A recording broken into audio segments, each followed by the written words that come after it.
the offense there for a little bit, kind of going over what looks like maybe some assets with them. Can you kind of tell us what you were going over with them? Yeah, I mean, I just love football, man, and it doesn't have to be position-specific stuff. I just love talking ball. I love, especially Deion, man. I've been working with Deion for, a year now. So, just talking about stuff, and that wasn't even about Deion. That was just about stuff that we were watching in practice, like things that are challenging, things that make certain things easier, and I just try to share the knowledge. Whether it's with my guys or with the offensive linemen. I want everybody to be as sharp as they possibly can be going into the season. How much progress have you made in terms of your knee since mandatory minicamp ended? And kind of what's the plan for you? I made a lot of progress. I feel really good. I was hoping to be able to avoid the PUP list, but hey, it is what it is. It was some things that I felt comfortable with, some things that I didn't feel comfortable with. We still got a lot of time. They do a great job here with the Buffalo Bills and the training staff, and we just keep working. And whenever it feels really, really good, and whenever it feels like I can play, which some things I feel like I can do, but you got to be able to do everything, to be out there with the guys. So I just keep working until I can get to that point, and whenever I get there, we'll be ready to go. You've mentioned before the mental aspect of this. When you did find out you were going to be in the cup, was there anything you had to tell yourself of hey, I'm still making progress even if I didn't? Yeah. We here with the Buffalo Bills, we've been in tight communication about everything, whether that's Dr. Cooper in Dallas or Dr. Bassan here with the Buffalo Bills. The communication has been A1. It's been an A+. So we were we talked about that possibility and being able to talk about things, just getting on the grass and putting on cleats and putting on the brace and running around and stuff. I made progress there, so I feel really, really good. It was the first practice, and we'll just keep chipping away at it till I feel 100%. I know it's tough to nail it down, Vaughn, but I asked you at the end of mandatory minicamp, and you had said prior, shoot for week 1, no later than week 6. Has anything changed in terms of that time frame in your? Yeah, I got a good memory here, man. Yeah, I do, man. No, I mean I do too. I have a really good memory too. So yeah, that's still the plan. Like I was telling everybody else, I'm in a great spot mentally. Your body is gonna do what it's gonna do. If that's early, then I'll be happy about that. If it's later, then I'll be happy about that as well. I just want to get back on the field at a point where I'm super confident, where I feel really, really good, and where I can contribute to this team. It doesn't make any sense to just try to fight to just be out there just to prove a point. I want to be there when it matters. I want to be there, late in the season, big-time playoff games, big-time games in general. And every game during the season is a big game. So, I want to be there for my guys. I don't want to just try to prove a point. So I'm going to just keep chipping away at it, and whenever I feel comfortable, whenever you see me out there, it's time to go. I feel really, really good. What does Malcolm Floyd bring to the team? Leonard? Or Leonard Floyd. Yeah, Flo, man, he is a great player, man. I played with him in LA. He is a really good pass rusher. He's really, really good in the run as well. But for me, what stands out is just his extra effort after the play. He can have a really good pass rush, and these are things that I wanted to put in my game. He can have a really good pass rush, almost get the quarterback, and then chase down that 5-yard out by the receiver and end up on that tackle. He has that crazy man effort, and it's very, very admiring to sit and watch. Anything different you saw? Go ahead. Ladies. With Leonard, since when you got in LA, he was already there. Now it's roles are reversed. Is there anything that you notice of him acclimating to a new team that you can help him with from your experience of seeing what he was like on that side? Yeah, I communicate everything to him. Even before he got here, when I was talking to him about coming here, this, if you love football, this is the place for you. He really loves football. We have a really good defensive line coach. Coach McDermott is our DC. He's doing a great job in there. Get A+s all over the board. It's just on you now. And I think he really enjoys that position that he's in. He just goes out there and does what he does, man, and he looks really, really good out there. And I'm excited for him. He's going to be able to do a lot of great things for the Buffalo Bills this year. Ron, I know it's only the first day, Ron, but what have you noticed out of Greg Rousseau and AJ Espinoza that you didn't see, last year coming in? I think they're just picking off from where they ended last season. They made strides all through last season. Greg Rousseau had 9.5 sacks, 8.5 sacks last season, and he's just picking up right where he left off. He looks bigger, stronger, more in shape. He does everything the right way, whether that's the training room, whether that's the weight room, whether that's in the film room. He does everything A plus. So it's only a matter of time before he makes that jump. AJ is the same way. You know, he's picking up right where he left off. He looks amazing out there. His get off, especially here on day one, looked amazing.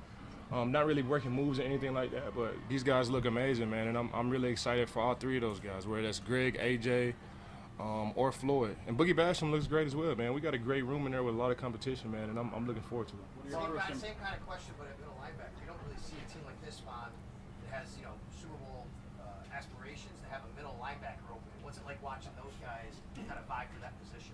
It's open? Who? What? The middle linebacker spot open? I thought there was a T-Dot in there. I don't know. Y'all know more than me, man. I don't.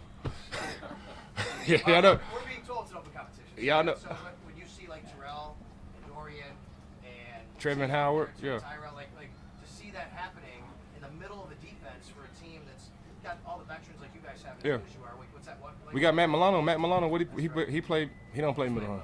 He plays. Oh yeah. I know football, but I guess I don't know it that well, man. Yeah, I mean, those guys, they compete, whether that's Matt Milano, whether that's Trevin Howard, T-Dot.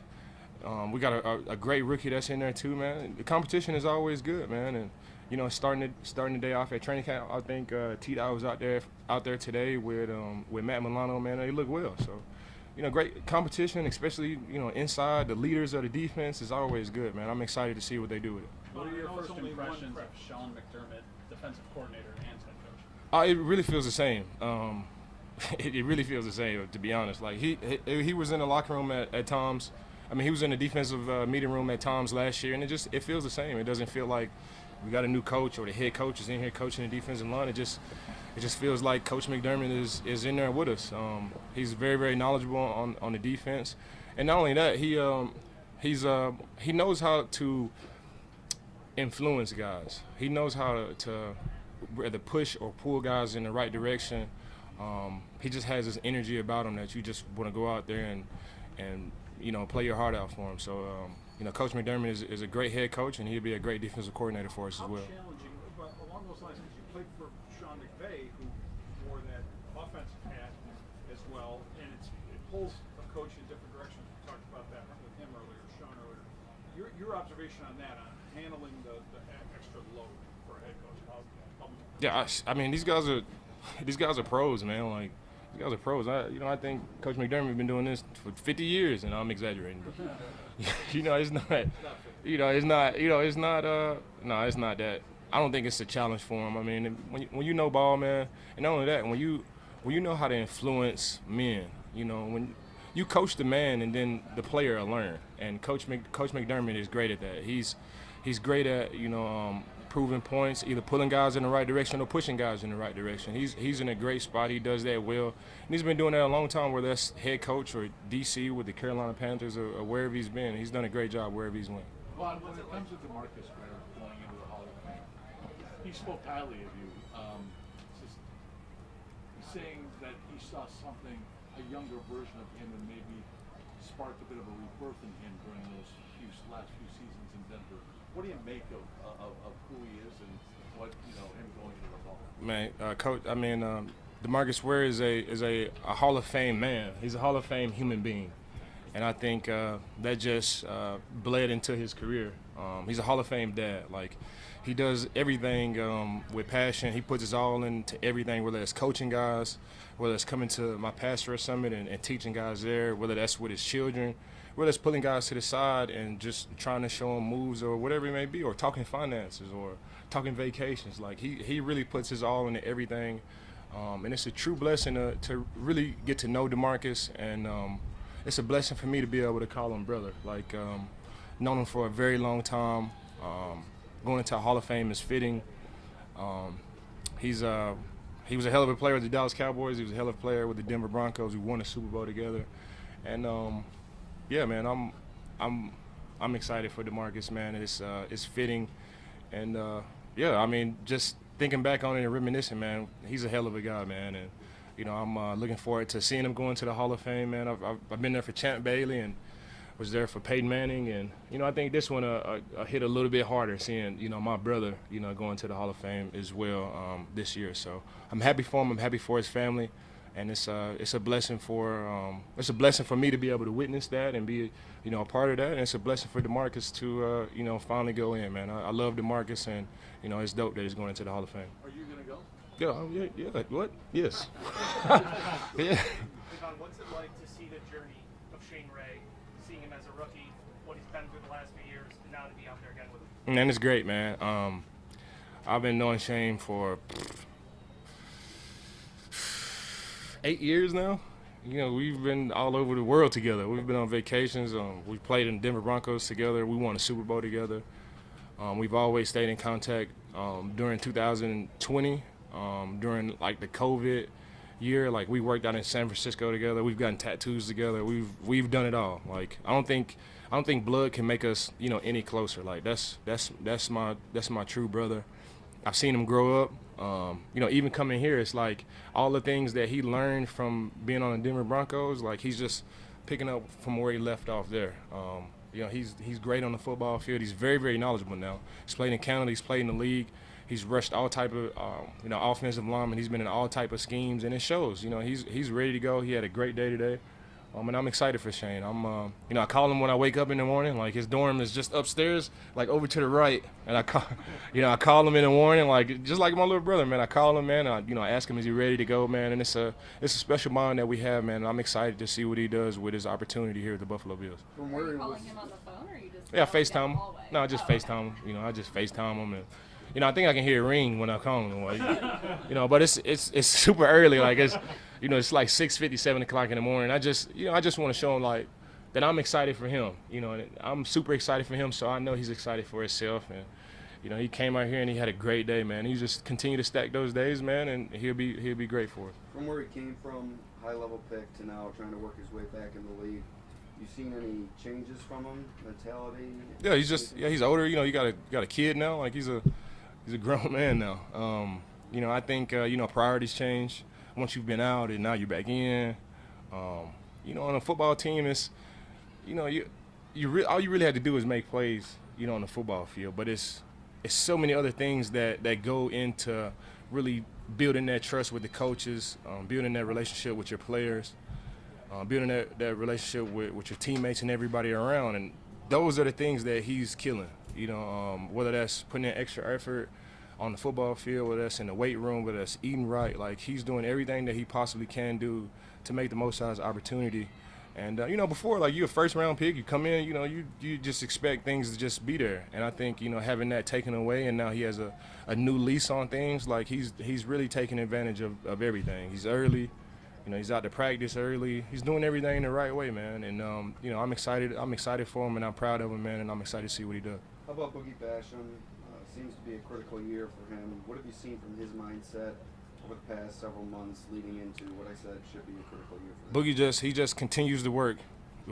It doesn't matter about the noise on the outside, what people are saying it's a critical year or not. Like, he's the same Boogie Basham. He puts in the work. He could play inside. He could play nose if you really want him to. He's so versatile. He has a plethora of moves. He plays with this intensity that is very contagious, you know, on the football field. And you know, you can't be called Boogie if you can't, you know, boogie on the football field. And that's what he does, man. He really doesn't, you know, pay attention to any of the outside noise. He's first in all the lines, first in all the groups when it comes to working out and doing drills with the D lineman. He does everything the right way. Really, all the guys in that room do everything the right way. And I think we all just follow, you know, our defensive line coach and our defensive line coach assistant, you know, with Marcus West and Coach, you know, Eric Washington. They do a great job leading us, man, and it just bleeds on everybody, whether that's Boogie, Shane, you know, myself, Flo, you know, Greg, AJ, whether it's Shaq or whoever, man. Like, you know, they lead us in a way where they lead us in a way when we go out here, we really don't even have to think about plays or anything. You just go play football, and you really feel like they are committed to our careers, not just, you know, coaching us. So we have a very, very great room, and I think that bleeds off on everybody, whether it's Boogie or anybody. You mentioned norm life and everything. I know that was a little bit of an adjustment for you. Yeah, I mean, I know what to expect now. I came ready. You know? Yeah, it was toilet paper last year, but I can't ready now. You know, I'm ready, man. I ain't homesick no more. I'm ready to be here, man. I got toilet paper. I got soap. I got my little iPad. That, you know, I just started watching Stranger Things. Before it was like, I was like, what is this? This little kid series, and you start watching it, and it's like, bro, this is dope, man. Like, so I've been watching Stranger Things, and I can really binge watch that now. So I got my iPad and my headphones and my speaker, and you know, the clothes is different. I'm just wearing golf clothes every day. Like, I'm comfortable here in Rochester, man, for real. I'm ready to go this season in training camp for sure. On a more serious note, I mean, kind of reflecting on maybe what it did last year.